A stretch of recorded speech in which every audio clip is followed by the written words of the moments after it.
Assalamu alaikum. This is Tawhid Jamal, batch BM31, Bangladesh Medical College. Today I want to discuss about necrosis. Previously I have discussed about the cell injury, the causes of cell injury, mechanism of cell injury.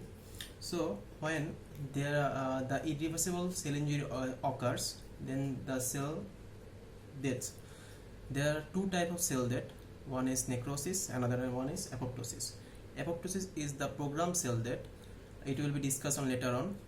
Now I want to discuss about necrosis. Actually, what is necrosis? This is the morphological changes occurs when the cell is deprived of the cell is injured by the irreversible cell injury. Okay. Now, suppose this is a cell. There is injurious agent. When the cell is injured or injured by this injurious agent, it may be oxygen deprivation, it may be due to the ischemia, then the metabolic pathway cannot be occur properly. Then anaerobic glycolysis occur as there is a development of hypoxia and ischemia, so oxygen cannot be deprived. That's why anaerobic glycolysis occur in absence of the oxygen. So glucose become pyruvic acid. It does not follow this pathway because to produce ATP there is need of the oxygen. So pyruvic acid is produce the lactic acid. Then this lactic acid produce the acidic environment, and this acidic environment causes denaturation of the protein. As protein is cannot survive in the acidic situation, that's why there is denaturation of the protein. Okay, so one mechanism is denaturation of the protein. Another one is when the cell the cell is injured, severely injured, then there is release of the hydrolytic enzymes from the lysosome. In the cell there are lysosomes, so they release hydrolytic enzymes. These hydrolytic enzymes then causes enzymatic digestion of the lethally injured cell. That's mean these hydrolytic enzymes causes digestion of the other organelles of that cell.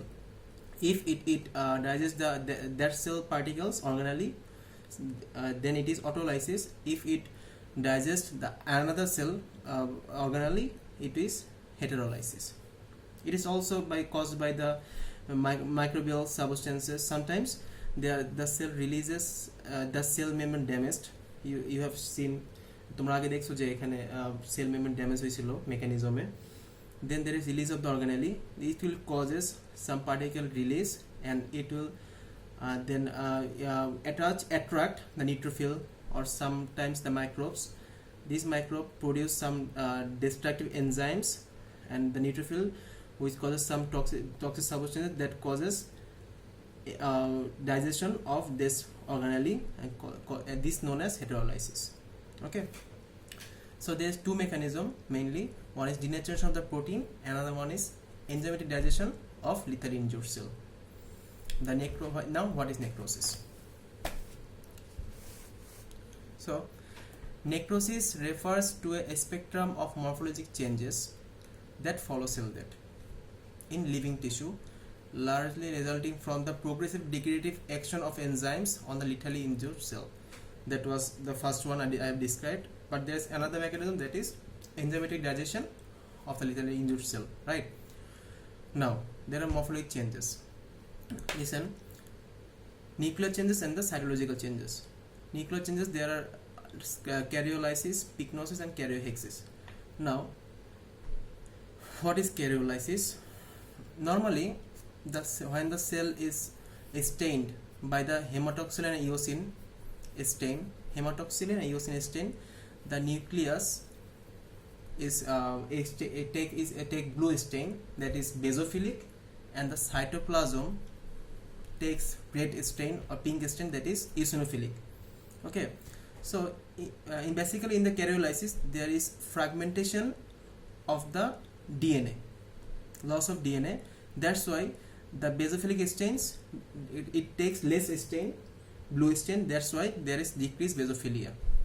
Okay, in pycnosis there is nuclear shrinkage, so it takes more blue stain. That's why there is more basophilia. And the karyohexis, there are fragmentation of the pycnotic nucleus, that is karyohexis. Okay, so Now the cytology changes. There is increased eosinophilia as there is loss of RNA and denatured proteins. More glassy homogeneous appearance due to loss of the glycogen particle. Vacuolated and moth-eaten appearance. This moth-eaten appearance, this term comes from the moth larva. You can Google it. You can know about that. As there is release of the more organelle, যেহেতু এখানে organelle destruction হয়ে যাচ্ছে, so এখানে moth-eaten appearance হয়ে যায়. And this appearance of the myelin figure, when the cell membrane is damaged, the membrane become is এরকম হয়ে যায়. This is the myelin figures. Okay, cell membrane এরকম হয়ে যায়. Now come to the classification. There are basically two types of necrosis: coagulative types and liquefactive types. There are also other types. There are gangrenous, caseous, fat and fibrinoid. Okay, so what basically comes first? Coagulative. If this is an organ, if there is occlusion in the apex, there is occlusion of the vessel, then the area it supply is occluded. They cannot get they deprived of the nutrition. The nutrition পাচ্ছে না.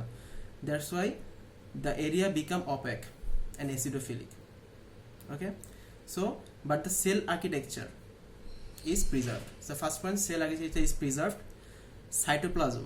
Cytoplasm become opaque and acidophilic, and এটা কেন হচ্ছে? First mechanism, due to denaturation of the extracellular protein and enzymes. The first mechanism is denaturation of the protein, and second mechanism is enzymatic digestion of the lethal injured cells. So the coagulative necrosis is due to the first one, that is denaturation of the extracellular protein and enzymes. And this area of the coagulation necrosis is known as infarct. When I discuss the infarction in later, that will be discussed again. Example: ischemic necrosis of heart, kidney, liver or any other solid organ except brain. Remember, this is very very important. Question পরীক্ষায় এটাই জিজ্ঞাসা করবে যে coagulation নেক্রোসিসের এক্সাম্পলটা কি বলতে হবে। Ischemic necrosis of the যে কোনো কিছু বাট এক্সেপ্ট ব্রেইন, কারণ ব্রেইনটা হলো লিকোইফ্যাক্টিভ, এটা অলওয়েজ মনে রাখতে হবে। নাও তাহলে কি হলো, এখানে সেলুলার আর্কিটেকচার প্রিজার্ভড হচ্ছে আর সাইটোপ্লাজম অপাক হচ্ছে, আর এই যে আর কেন হচ্ছে? ডিনাচুরেশন অফ দ্য প্রোটিনের জন্য। নাও কাম টু দ্য লিকোইফ্যাক্টিভ, এখানে উল্টাটা হবে, loss of the cellular architecture, so cellular architecture is not preserved. আর কি হচ্ছে এখানে, যেহেতু লিকুইফ্যাক্টিভ মানে লিকুইফাই হবে, that is the tissue will be transform in the liquid viscous mass, যেটাকে তুমি পাসও বলা যেতে পারে। এটা কেন হচ্ছে? Second mechanism, enzymatic digestion of the tissue. Okay, so এখন এটা পাস, এই ম্যাটেরিয়ালটা কি তাহলে পাস কিভাবে? এটা বলা হচ্ছে যে this material is creamy yellow because of the presence of the dead leucocyte. Dead leucocyte পাওয়ার জন্য এটা ক্রিমি ইয়েলো হচ্ছে, এটাই হলো পাস। সো লিকুইফ্যাক্টিভ, এখানে cellular architecture is not preserved and there is formation of the liquid viscous mass, and due to the second mechanism, that is enzymatic digestion of the tissue. Okay, example আগে বলছি যে ischemic necrosis of the brain, বাকি সব another মানে other than it বাকিগুলো হলো coagulative necrosis. Okay, আরেকটা কিছু আছে যে ফাঙ্গাল or ব্যাকটেরিয়াল ইনফেকশন। আচ্ছা, এখন গ্যাংগ্রিনাসে কি হচ্ছে? এখানে ফার্স্টে হচ্ছে coagulative necrosis, first there is coagulation necrosis, then it is transformed into liquefactive necrosis. This is the gangrenous necrosis. Generally it occurs at the lower limb. This is the distinct type of the coagulative necrosis, that is dry gangrene. When bacterial infection superimposed there, this is becomes liquefactive necrosis, that is wet gangrene. So first of all, there is the shell architecture is preserved, and there is formation of the coagulative necrosis. When the any bacteria comes here superimposed, it will causes formation of the liquefactive necrosis. Okay, next thing, fat necrosis. Fat necrosis কি হচ্ছে? When there is acute pancreatitis, there is activated pancreatic lipase. So what does lipase do? This lipase break down the triglyceride into fatty acid, right? Fatty acid and glycerol, right? So from this fatty acid, it combines with the calcium ion to form visible chalky white area, that is fat saponification. Okay, so this helps the surgeon to identify the lesion. How? Because the area becomes chalky white area, so the surgeon can understand that this area is there is fat necrosis, this area should be cut away. Now example, fat necrosis of the breast, as there is a lot of fat in the breast, that's why fat necrosis occur in breast. There is also some other area. Now cases necrosis, this is very important. This is occurs in tuberculosis. There is formation of the granuloma. Now what is granuloma? This is the picture of the granuloma. Okay, you must have to draw this figure. You have to understand this. In center of the granuloma there is cases necrosis. There is necrosis. Okay, after that there are Langerhans giant cell. This is the granuloma of the tuberculosis, so there is presence of the Langerhans giant cell, and then and there is also some epithelioid cell.